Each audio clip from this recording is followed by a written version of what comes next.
এই জন্য আমি তো সব সময় বলি যে যেই সমস্ত যুবক, যেই সমস্ত ছেলেরা, পুরুষরা পেশাব করে পানি নেয় না, ঢিলাকুলুক ব্যবহার করে না, পানি ব্যবহার করে না, টয়লেট পেপার ব্যবহার করে না, এরা কোন পদার্থ?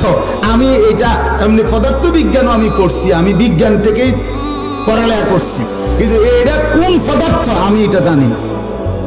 এটা অপদার্থ না, অপদার্থের কোনো কিসিমের মধ্যে পড়ে না, মনে রাখ। কারণ এটা মুমিন তো হতেই পারে না, মুমিন তো হতেই পারে না। কারণ কোরআন স্পষ্ট বলছে মুমিন অপবিত্র হয় না, মুমিন অপবিত্র থাকে না। কোরআনে আছে, আল্লাহ বলছেন, আল্লাহ তাআলা বলছেন কোরআনে, আমার বান্দা পানি মিলতে দেরি হচ্ছে, তাইলে মাটি দিয়ে তায়াম্মুম করো, তারপরও অপবিত্র থাইকো না। তুমি তো সবটা করবে কোরআন সুন্নাহ মত। সে তো ঢুকবে বাথরুমে বাম পায়ে, সে তো বের হবে বাথরুম থেকে ডান পায়ে, সে তো ঢুকবার সময় দোয়া পড়বে, সে তো বের হয়ে দোয়া পড়বে, সে তো ঢুইকা পেশাব পায়খানার পরে ঢিলা কুলুক টয়লেট পেপার পানি ব্যবহার করবে।